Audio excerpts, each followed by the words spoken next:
Welcome back to Unbiased, your favorite source of unbiased news and legal analysis. Welcome back to Unbiased Politics. Today is Thursday, October 23rd. Let's talk about some news. Starting with the National Guard ruling out of Oregon, okay? And I know I just said last week that this National Guard news is getting a bit redundant and that going forward, I was just going to start directing you to past episodes. But of course, on Monday, we got a ruling from an appellate court that's unlike any of the other rulings we've seen in similar National Guard cases, so we have to talk about it. We have to talk about why it's different. On Monday, the Ninth Circuit Court of Appeals allowed the Trump administration to deploy the National Guard in Portland while litigation is pending. The court below had said that the National Guard troops could not be deployed pending litigation, so this appellate ruling overturns that previous lower court ruling. As we've talked about in the past, there have been ongoing protests in Portland against the Trump administration's immigration policies. And while most of those protests have been peaceful, some have turned violent, and protesters have threatened federal law enforcement officers, as well as the ICE facility in Portland. So in response to those protests, President Trump directed Defense Secretary Hegseth to coordinate the deployment of troops to Portland to protect federal buildings. In response to this directive and in anticipation of deployment, the state of Oregon and the city of Portland went ahead and sued the administration, arguing that federalizing the Oregon National Guard exceeded the president's authority under Title 10 of the U.S. Code, and that the directive for Hegseth to federalize troops violated the Posse Comitatus Act and the 10th Amendment of the Constitution. The lower court then went ahead and blocked the administration's ability to deploy the National Guard by granting the state of Oregon and city of Portland's request for what's called a temporary restraining order. Temporary restraining orders are in effect for 14 days. And the rationale there was that the state of Oregon and the city of Portland were likely to succeed on their claim once arguments are heard that Trump's deployment was unlawful and or unconstitutional. So the administration goes ahead and appeals this ruling granting the temporary restraining order to the Ninth Circuit Court of Appeals. And on Monday, in a 2-1 ruling, the appeals court granted the administration's request for an emergency stay on that lower court's temporary restraining order. In other words, the appellate court paused the lower court's order prohibiting the deployment. With that lower court order paused, the administration can now go ahead and proceed with deployment because there's nothing blocking them from doing so now. The appellate court's order reads in part, quote, "After considering the record at this preliminary stage, after considering the facts, we conclude that it is likely that the president lawfully exercised his statutory authority under Title 10, which authorizes the federalization of the National Guard when the president is unable with the regular forces to execute the laws of the United States." End quote. And we've talked about Title 10 many, many, many times. Basically, it lays out 3 situations in which the president can lawfully federalize National Guard troops. One of those 3 situations is when the president is unable to execute the laws of the United States with regular forces. So that is the rationale that the appellate court used in reaching its decision. Now, in coming to that decision, it takes into account 4 factors. So it looks at whether the administration is likely to succeed on the merits of the case once arguments are heard, whether the administration would suffer irreparable harm without a stay, whether the stay would substantially injure other parties, and then where public interest lies in the matter. Because the appellate court ultimately concluded that the administration is likely to succeed on the merits of its appeal, and that the other stay factors also weighed in the administration's favor, it granted the administration's request to pause the lower court's temporary restraining order. Now, the appellate court also emphasized that the president's authority under this statute, under Title 10, is in fact statutory. It is not constitutional.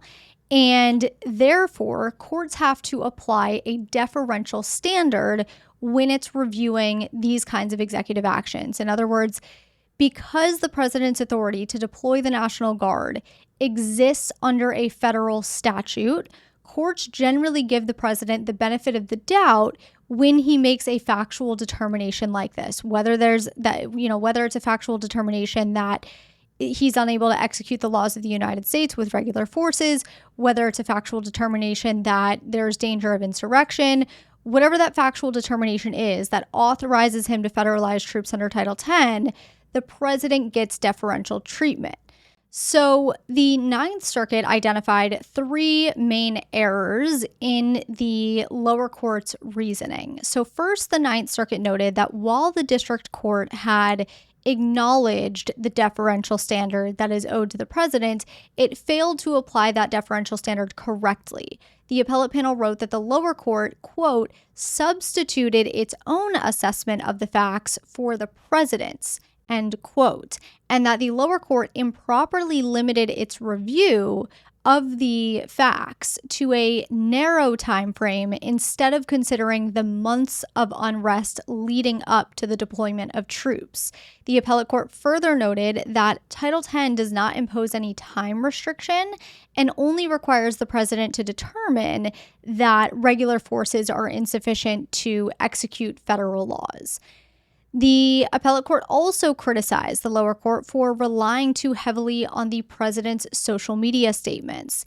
And then third, the appellate court criticized the lower court for concluding that the temporary surge of federal officers in Portland signaled that regular forces were now adequate. So the appellate court's order reads, quote, by interpreting the modest improvements created by the surge as demonstrating that the president did not have a colorable basis for invoking Title X, and discounting that the surge of federal officers was inherently irregular, the district court accorded no deference to the president's determination that he could not execute federal laws with federal forces, end quote.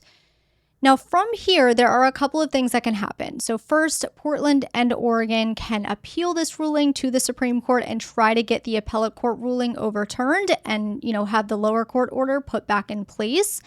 Another thing, regardless of whether Oregon and Portland appeal this ruling to the Supreme Court, the lower court still needs to render a decision on the merits of the case. Remember that all the courts have done here, they've only issued temporary rulings. First, the lower court issued a temporary restraining order, barring the administration from deploying troops. Then the appellate court overturned that temporary restraining order. So the lower court still needs to hear actual arguments and render a final decision on the merits and come to a final determination. And from there, once a final determination is made, the case can then be appealed again to the Ninth Circuit and then potentially to the Supreme Court. So that's what's going on with the deployment in Oregon. Now I'm going to make things just a little more complicated, okay? So this is where we have to kind of tune out everything going on around us and just kind of try to focus on what I'm saying here, because it does get a little bit dicey and it's important to kind of note the difference. Yesterday, the Ninth Circuit Court of Appeals, the same court that we've been talking about for the last 9 minutes or so, heard arguments in the National Guard case out of LA. And you might be thinking, well, if the Ninth Circuit just overturned a restraining order in Portland, why wouldn't they automatically issue a similar ruling in LA? And the answer is that even though both cases deal with the president's authority to deploy the National Guard, they're technically separate cases, right? They have different facts. There's different plaintiffs involved. They're different cases. Therefore, each case gets a separate look. Plus, and this is something many people don't know, appellate cases like this are usually heard by different 3-judge panels that are randomly assigned. So the judges in the LA case are not the same judges who decided the Portland case. And the idea there is to keep things fair and balanced so no one can predict which judges will hear a particular case in a particular circuit. There are a few exceptions to that rule, but generally the panels are constantly rotating. So this means that the LA panel will have to look at the record, they'll have to look at the facts and the arguments in front of them and not just copy the Portland panel's decision. The LA panel might look at the Portland ruling as persuasive, but it's not automatically binding on them unless the full Ninth Circuit or the Supreme Court has weighed in on the issue. And you might hear me say that and wonder, what do you mean the full Ninth Circuit? Well, normally cases in the Ninth Circuit are decided by a 3-judge panel chosen at random. But sometimes if the issue is especially important, or if a 3-judge panel's decision conflicts with another 3-judge panel's decision within the Ninth Circuit, the Ninth Circuit can decide to rehear the case en banc. And in most cases, en banc means all active judges sit together and rehear the case.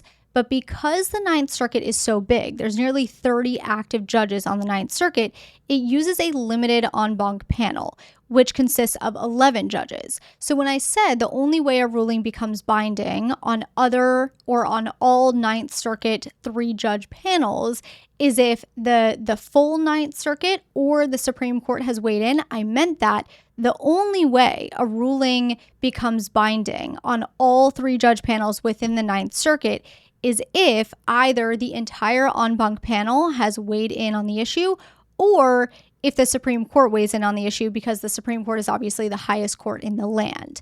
Now, I warned you that I was going to make that story more complicated, but just to end on a much simpler note, you are likely going to hear within the coming days about a Ninth Circuit ruling that determines whether the National Guard deployment in LA was lawful or unlawful. When those headlines start rolling in, just keep in mind that yes, the Ninth Circuit is the very same circuit that issued the ruling in Portland, but these are 2 totally different cases with a different set of facts and a different panel of judges, and therefore these rulings could look different. They could look the same, but they could look different. Next story. A pardoned January 6th defendant was arrested this week for allegedly threatening to kill House Minority Leader Hakeem Jeffries. On Sunday, the New York State Police Bureau of Criminal Investigation and the Federal Bureau of Investigation Joint Terrorism Task Force announced the arrest of 34-year-old Christopher Moynihan on a charge of making a terroristic threat. So let's talk a little bit about Moynihan's January 6th charges, his pardon, and then we'll talk about his new charge. And just as a heads up here, there are some expletives in this story, so if you're around your kids and you care, just skip past the next minute or so. According to a DOJ press release on January 6th, 2021, Moynihan broke through the security perimeter on the east side of the Capitol building and entered the Senate chamber. Prosecutors said Moynihan was among the first rioters to enter the Capitol grounds and watched others fight with police at the rotunda door. He yelled, quote, "And we're fucking in. Fuck yeah. Every single one of you is a patriot. Remember that. Restore this republic. Down with communism. Down with communism. Down with Biden. We will restore our republic." End quote. The press release further notes, quote, "While in the Senate chamber, Moynihan paged through a notebook on top of a senator's desk, taking out papers and taking pictures with his cell phone. While looking through the papers, he said, 'There's gotta be something in here we can fucking use against these shitbags.'" End quote. Moynihan was later escorted out of the Capitol after law enforcement officers cleared the Senate chamber, and on August 23, 2022, he was found guilty of the felony charge of obstructing an official proceeding, and he pleaded guilty to 5 related misdemeanor charges. In February 2023, he was sentenced to 21 months in prison, along with 36 months of supervised release and $2,000 in restitution. However, in 2024, the Supreme Court ruled in a case called Fisher that narrowed the scope of the felony charge that Moynihan and many other January 6 defendants were charged with. So following that Supreme Court ruling, a judge actually ordered Moynihan to be released from prison after he had already served a 12-month sentence. That meant that Moynihan was already out of prison when Trump ended up issuing that mass pardon for the defendants convicted in connection to January 6th. Nonetheless, Trump's pardon obviously still wiped Moynihan's record clean. Prior to Moynihan's January 6th conviction, by the way, he faced 2 petty larceny cases and 4 drug possession cases. So those are still very much on his record, and that just goes to show January 6th was certainly not Moynihan's first run-in with the law. According to this new criminal complaint filed in state court, though, Moynihan has been charged with making a terroristic threat. The complaint explains that a person is guilty of making a terroristic threat when, with intent to influence the policy of a unit of government by intimidation or coercion, or affect the conduct of a unit of government by murder, assassination, or kidnapping, he or she threatens to commit or cause to be committed a specified offense and thereby causes a reasonable expectation of fear of the imminent commission of such offense. Now, I know that sounds like a lot. That's because that's how laws are written. They're very confusing, but that is what it means to make a terroristic threat. Charging documents state that the FBI received an anonymous tip from a person, quote, concerned over recent suspected narcotic abuse and an increase in the respondents' homicidal ideations, end quote. The complaint notes that around October 17th, Moynihan allegedly sent text messages stating, quote, Hakeem Jeffries makes a speech in a few days in New York City, and I cannot allow this terrorist to live. Also, quote, even if I am hated, he must be eliminated. And, quote, I will kill him for the future. End quote. So Moynihan was arrested on Tuesday. He has reportedly pled not guilty and has been ordered by a New York judge to remain in custody. He is scheduled or was scheduled to appear in court today for a hearing that will ultimately determine whether he can be released pending trial. Okay, let's take our first break here. When we come back, we'll talk about whether Trump is seeking $230 million from the DOJ. We'll talk about the East Wing demolition and more. Welcome back. On Tuesday, while taking questions in the Oval Office, President Trump said he could be seeking $230 million from his own Justice Department as compensation for past investigations into him. These remarks came when CNN reporter Caitlin Collins asked Trump, quote, the New York Times is reporting that your legal team is seeking $230 million from your own Justice Department now in response to the investigations into you. Is that something you want your legal team to do? End quote. In response, Trump said, quote, I don't know what the numbers are. I don't even talk to them about it. All I know is that they would owe me a lot of money, but I'm not looking for money. I'd like to give it to charity or I would give it to charity or something. I'd give it to charity anyway. But look what they did. They rigged the election. And as you know, we had, in one case, 60 Minutes had to pay us a lot of money. George Stephanopoulos had to pay us a lot of money, and they already paid me, They paid me a lot of money because what they did was wrong. And, when somebody does something, that's wrong. Now, with the country, it's interesting because I'm the one that makes the decisions, right? And, the decisions would have to go across my desk. And it's awfully strange to make a decision where I'm paying myself. In other words, did you ever have one of those cases where you have to decide how much you're paying yourself in damages? But I was damaged very greatly, and any money that I would get, I would give to charity. End quote. So let's add a little bit of color here. Trump made these administrative claims for compensation from the DOJ in 2023 and 2024 before he was reelected. Those claims, which sought roughly $230 million, allege that the federal investigations into him, like the FBI raid of Mar-a-Lago and the FBI's probe into a connection between Russia and his 2016 presidential campaign, were politically motivated. When it comes to administrative claims like this, they're filed under what's called the Federal Tort Claims Act. Now, this is a law that allows private individuals to sue the government under certain circumstances for wrongful acts by federal employees acting within the scope of their employment. The first step in this process is filing a claim with the relevant federal agency, detailing the claim, detailing the amount, and detailing the basis for liability. If the agency denies the claim or fails to act on the claim within 6 months of filing, the person can bring a lawsuit against the agency in federal court. So because the DOJ has not yet acted on Trump's claim, he could sue. And he's had the ability to sue for a while now. He just hasn't done so. Now, that doesn't mean he won't sue. It's just to say at this point he hasn't. On Wednesday, though, the New York Times reported that Trump's claims against the DOJ might still be on the table. It's not clear why these claims are just now resurfacing. It's not clear why the New York Times is reporting on it now, but that report is what led Caitlin Collins to ask the question. Based on Trump's response, the claims aren't off the table, right? He didn't say he was going to let the claims go. He didn't say that he wasn't going to sue. What he said is that he's the one who makes the decisions, that he was damaged very badly, and that he would give any money he got to charity. So let's take a look at this from a few different potential angles. For one, Trump could proceed with the lawsuit now that the 6-month deadline has passed. That would leave the question of whether he was harmed to the courts. Now, if the DOJ, considering it's his DOJ, is willing to settle with him, there's no point in filing a lawsuit, right? The only reason he would file a lawsuit is if the DOJ was not willing to settle and wanted to fight back against Trump's claims. And you might be thinking, well, why wouldn't Trump just direct his own DOJ to settle the claims so that he can get paid rather than filing a lawsuit? And you're not wrong for thinking that. It's a fair question. It's certainly a possibility. We've seen the DOJ back Trump on a number of fronts. It's possible they would be open to helping him here too. But there are hurdles, okay? So first of all, it wouldn't be Trump himself personally approving the settlement. It would be either Todd Blanche, the current Deputy Attorney General, or Stanley Woodward, the Associate Attorney General.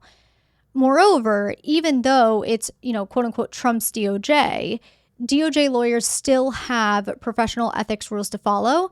There are still conflict of interest rules that would apply when the claimant is also the sitting president. And settlements still have to follow agency rules. In order for the DOJ to settle, it would need a lawful basis for liability, meaning the DOJ would have to agree that federal investigators acted wrongfully. And here's another crucial point. Under the Federal Tort Claims Act, which is the law that Trump, is using here, most decisions made by federal law enforcement are actually shielded from liability. Things like opening an investigation, choosing to prosecute someone, searching a property, these aren't treated like mistakes that the government can be sued over. They're treated as core executive functions, things that federal officials have to be able to do without worrying that every subject of an investigation could turn around and sue them later. Legally, this is called the discretionary function exception, and it basically says if a federal action involves judgment, policy, or law, enforcement discretion, the government is protected, even if that judgment turns out to be wrong or ultimately based on bad information. So the bar for liability here is very high. That doesn't mean the DOJ won't assume liability and settle. It just means that Trump's claim is legally pretty thin unless he has significant proof that the DOJ acted maliciously or illegally in its investigations into him. But I want to be clear, despite all of these hurdles that we just talked about, it is still quite possible that the DOJ settles. It is ultimately in the DOJ's hands what it wants to do here. So if the DOJ settles, this is what you need to know. Number one, taxpayers won't have much of a say, okay? Taxpayers likely would not be able to successfully sue to block a settlement. The Supreme Court has repeatedly said that a generalized grievance about how the government spends money is not enough for taxpayer standing. Then you have Congress. Can Congress do anything? Well, Congress can hold hearings, it can ask questions, it can subpoena documents, it can tie future funding to stricter rules, it can pass laws to avoid similar future settlements, but it can't really do much as far as, withdrawing a settlement once it's agreed to or stopping the DOJ from entering into a settlement, unless it were to pass a law beforehand or something that prevents a settlement like this. And then finally, there are watchdogs inside the government, right? These are inspector generals and GAO auditors who can dig into whether ethics rules were followed or conflicts of interest were ignored. However, even if ethics rules were broken or conflicts of interest were ignored, they can't claw back the settlement. The only real, ability to stop a settlement like this is if the settlement breaks a law, if it violates the Constitution, if it goes against appropriations rules, then someone with standing might be able to challenge it. But who would have standing to challenge it? Possibly no one. Taxpayers don't have standing. The DOJ isn't going to sue themselves. Trump isn't going to sue, to stop the settlement. And then courts generally don't get involved in fights between Congress and the executive when Congress just simply doesn't like the executive's decision. So the short answer is that if the DOJ chooses to settle, that's likely the end of the story. And yes, the settlement would be paid with taxpayer money.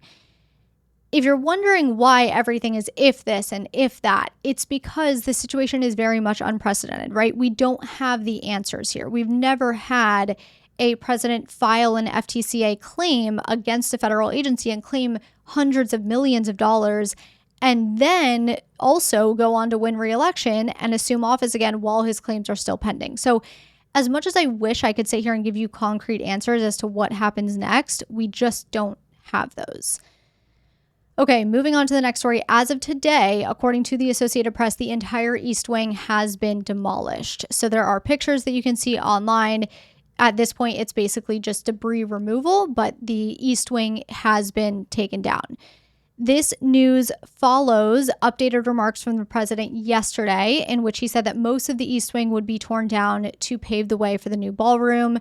Those remarks were new remarks because in July, the president had said the existing structure wouldn't be touched. His exact words were that the project, quote, won't interfere with the current building, end quote, and that, quote, it'll be near it but not touching it and pays total respect to the existing building, which I'm the biggest fan of. End quote. During a press briefing around this same time, a few months back, White House Press Secretary Caroline Leavitt said, quote, nothing will be torn down, end quote. But as of today, as I said, the entire East Wing, including the walkway to the White House residence, has been demolished. Now, I know a lot of you had questions as to whether any other president in history has ever done anything like this and whether what Trump is doing is legal. So let's answer those questions. As far as previous renovations go, this is actually one of many White House renovations, right? The largest of the previous renovations was in 1902 when Teddy Roosevelt remodeled and modernized the White House. As part of that renovation, he removed certain elements of the White House like greenhouses and old gas lamps that were installed on columns. He also built on a dedicated office wing, which later became the West Wing. He also built on the attached walkway that connected the residence to the office building addition. He expanded the private areas of the White House residence to accommodate for his 6 children. So he certainly put a lot of work into the White House. A few years later, in 1909, President Taft remodeled and expanded the West Wing to create the Oval Office. In 1927, the White House got a new attic, it got a new roof, it also got a 3rd floor, which included offices for servants and secretaries, as well as a solarium with floor-to-ceiling windows and panoramic views of D.C. 2 years later, in 1929, a fire ended up tearing through the West Wing on Christmas Eve, actually, due to faulty electrical wiring in the attic, and it did significant damage to the White House press room, and after this, the attic and the roof of the West Wing had to be replaced once again. In 1933, FDR added 25,000 square feet of office space to the West Wing. And in 1942, FDR built the East Wing, which was originally built to cover up an underground bunker that was meant to protect the president and his staff from potential attacks during World War II. Then, in 1948, President Truman carried out the second largest renovation. The interior of the White House was completely gutted, with only the exterior walls left standing. Apparently, Truman's engineers questioned how the structure was even still standing, and they determined that it needed to be completely redone. So during this reno, the Trumans actually moved across the street to the Blair House. They lived there from 1948 until 1952, while the White House was being rebuilt. And by the time that renovation was completed, the White House had a new 22-foot deep foundation, interior walls made from steel frames. It had new solid concrete floors. It grew from about 48 rooms to 54 rooms, and it included 2 new sub-basements. Since that time, since 1952, many presidents have made their own small changes and additions. I'll give you a few examples. In 1962, Jacqueline Kennedy expanded and transformed the Rose Garden. In 1973, Nixon added a 1-lane bowling alley and converted the indoor pool room to the press briefing room. In 1993, Clinton converted the butler's pantry to a family kitchen. And in 2008, Obama renovated the tennis court to be used for both tennis and basketball. Michelle also added the White House kitchen garden. So there's been a decent amount of renovations since the White House was built, of course. Trump's replacement of the East Wing with a new ballroom is most comparable to Truman's 1948 renovation or Roosevelt's 1902 renovation. Roosevelt cited the need for modernization, as is Trump. Truman gutted the White House. Trump is taking down the East Wing. And the renovations are all similar in that all three presidents, Truman, Roosevelt, and Trump, are and have stayed stylistically consistent with the classical elements of the White House, right? The style is very much the same. Trump's renovation is different, though, in that it's being funded completely by himself and by private donors.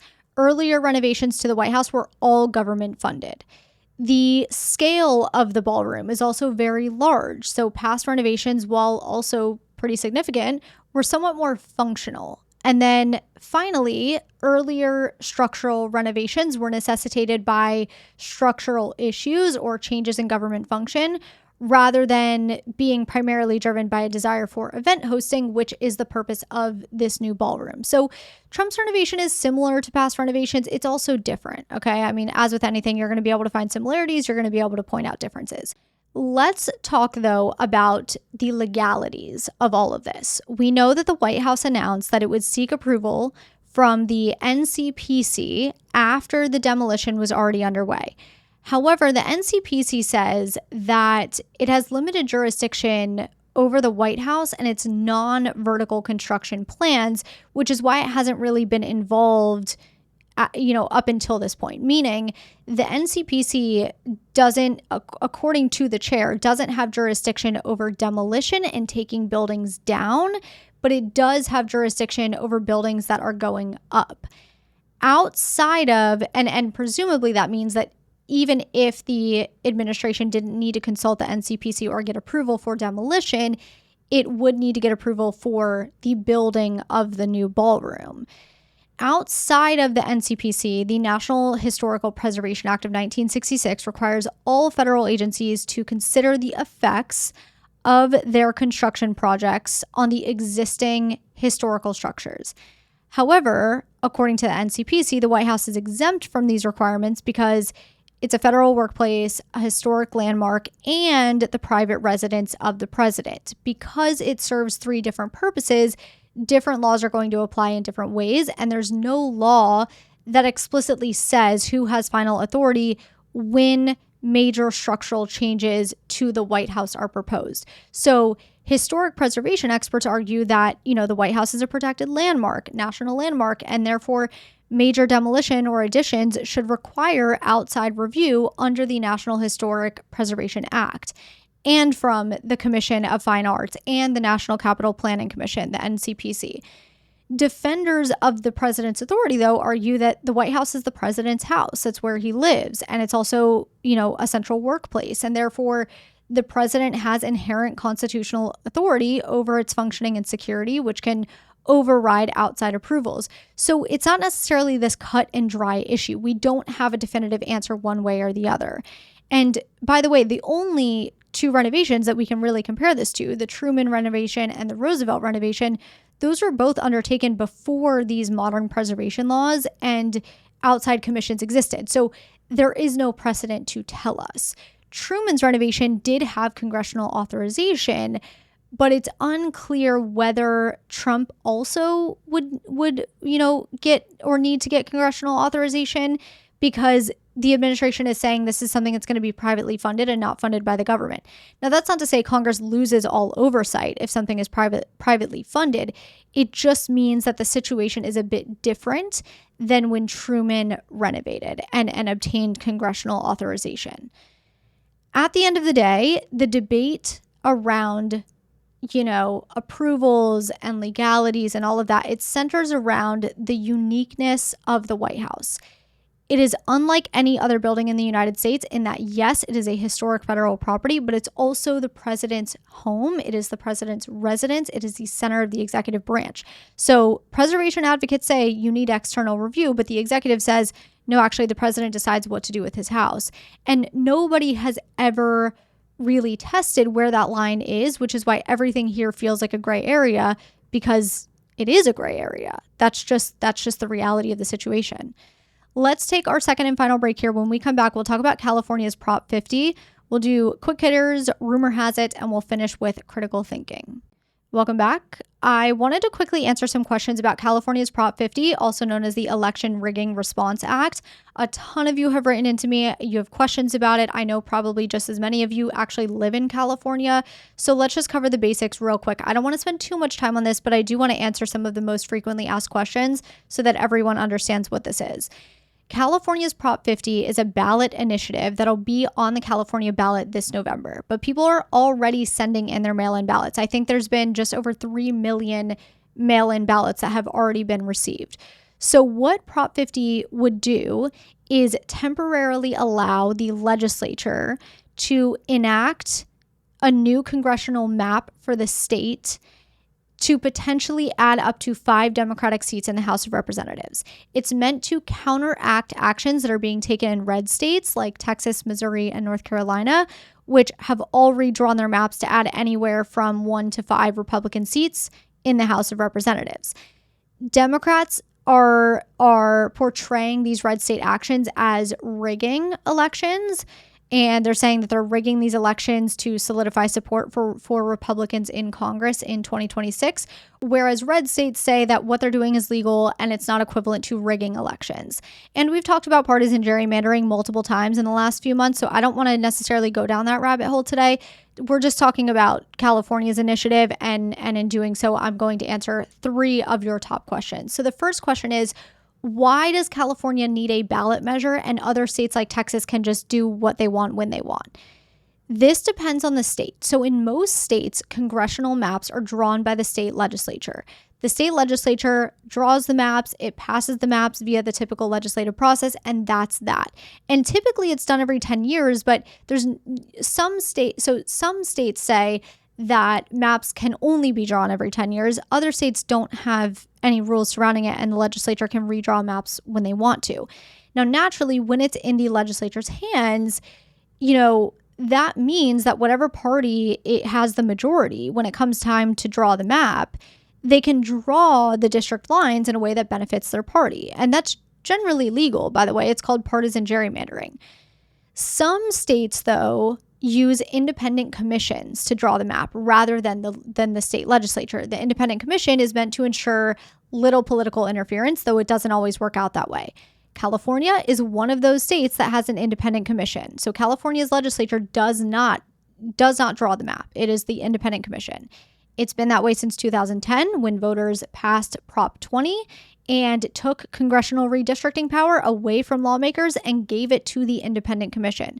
So because California voters gave the power of drawing congressional maps to this independent commission and enshrined that in the state constitution, the legislature cannot just simply take back that power when they want to. To do so, to be able to enact a map or draw a map and then enact it, it has to pass a constitutional amendment allowing it to reclaim that power. And that is what the legislature is doing with Prop 50 right now.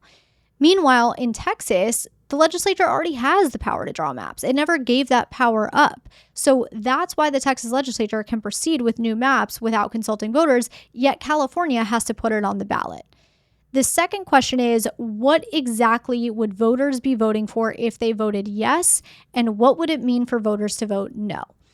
Okay, so as a voter, voting yes, you're basically saying, yes, I want the state legislature to have the ability to enact a new congressional map ahead of the 2030 census.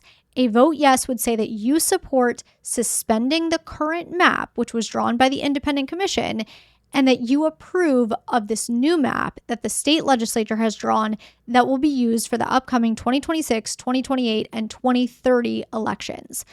A vote yes means that there would be a new map in place for the next 5 years that could add up to 5 Democratic seats in the House, okay?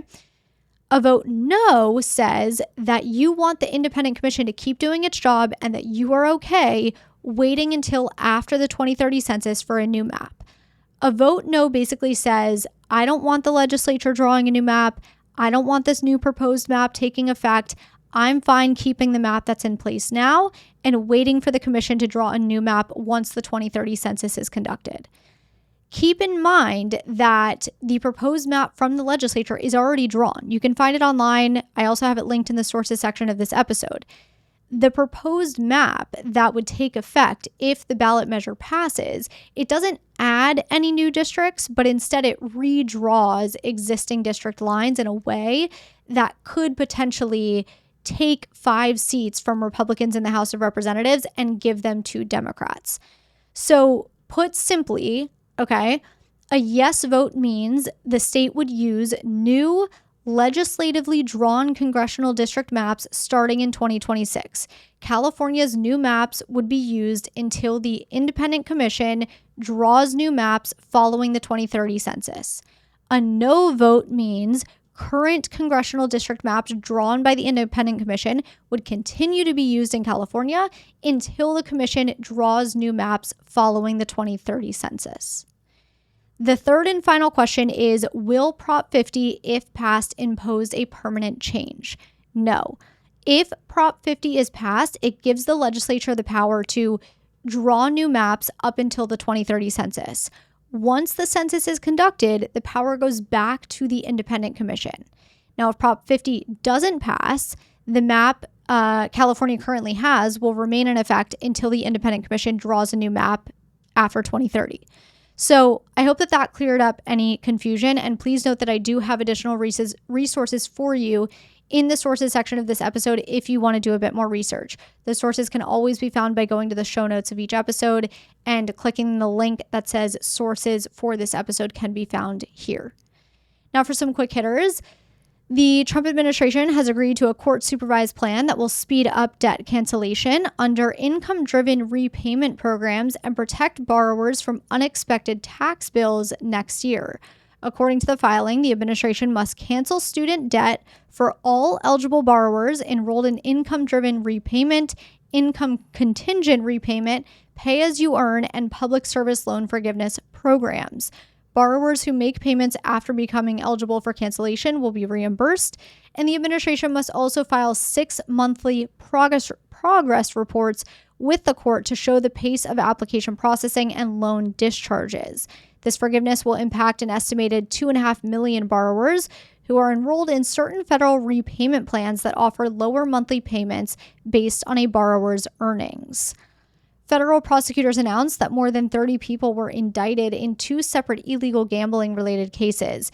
The indictment alleges that a group organized illegal poker games that were rigged against wealthy victims. So they used well-known professional athletes like Portland Trail Blazers coach Chauncey Billups and Miami Heat guard Terry Rozier to lure their victims. And the so-called cheating teams allegedly used shuffling machines that were supposed to be randomized to ensure fairness, but were allegedly altered to read the cards in the deck. The machines would then allegedly predict which player at the table had the best hand and send that information to an off-site operator. The former athletes allegedly received a portion of the proceeds in exchange for their participation in the scheme. The DOJ has released a list of 60 new journalists that have signed off on the Pentagon's new press policy and will be now joining the Pentagon Press Corps. The new press corps is entirely pro-Trump influencers, content creators, and outlets, plus some foreign media. Some of these include Tim Pool, Lindell TV, TP USA Frontlines, The Post Millennial, Washington Reporter, and Red State. President Trump has pardoned Binance co-founder Changpeng Zhao, who pled guilty to charges that he failed to maintain an effective anti-money laundering program in 2023. The announcement was made by Press Secretary Caroline Leavitt, who said in a statement that Zhao was prosecuted by the Biden administration in their war on cryptocurrency and that the Biden administration's sentencing of Zhao was too harsh. Notably, Trump's family's crypto firm, World Liberty Financial, is hosted on Binance. Zhao was not in prison at the time of the pardon, as he was only sentenced to 4 months back in 2024. And finally, according to Freddie Mac data released today, the average 30-year fixed mortgage rate dropped from 6.19% for the week ending October 23rd, down from 6.27% last week, and this is the lowest rate of the year.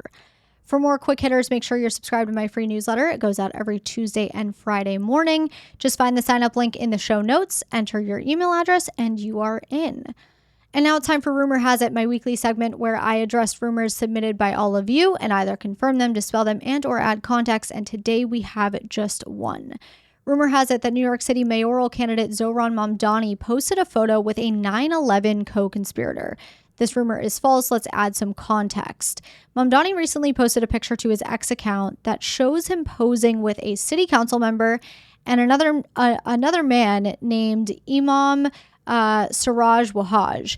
Imam Siraj Wahaj was named an unindicted co-conspirator in the World Trade Center terrorist attack of 1993, which killed 6 people and injured more than 1,000 others. This is a separate attack from 9/11, okay? The 1993 attack involved a rental van that was packed with roughly 1,200 pounds of explosives, and it detonated in the garage of the North Tower.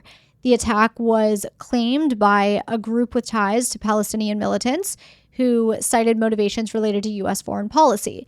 Eventually, 6 men were arrested, tried, convicted, and sentenced to life in prison. A 7th suspect was never caught, and he is still on the FBI's most wanted list. But after the trial of the initial 4 suspects, prosecutors released a list of individuals who they believed to be involved with the bombing, but didn't have sufficient evidence to obtain a conviction. Imam Siraj Wahaj was on that list. Wahaj has also been a source of controversy due to his support of Islamic laws over liberal democracy. So Wahaj has been quoted saying that Islam is better than democracy and that, quote, if Allah says 100 strikes, 100 strikes it is. If Allah says cut off their hand, you cut off their hand. If Allah says stone them to death through the Prophet Muhammad, then you stone them to death because it is the obedience of Allah and his messenger, nothing personal. End quote. Wahaj has also expressed his support for capital punishment and stoning for adultery. So to circle back, Mamdani did not post a photo with a 9/11 co-conspirator. The man in the photo was included on a list of people believed to be involved with the 1993 World Trade Center bombing, though he was never indicted due to a lack of evidence. All right, let's finish with some critical thinking. We're going to revisit the demolition. These are just a few general questions to get you thinking about the situation. First, in your opinion, should the president have unilateral authority to alter a national landmark like the White House, or should outside review always be required? Why or why not? And does your answer change if the project is privately funded? And then finally, given that precedent is unclear, okay, should government institutions err on the side of preservation or should they err on the side of presidential authority? And regardless of what your answer is, I want you to come up with a few pros and cons of each. That is what I have for you today. I hope you have a fantastic weekend. I will talk to you on Monday.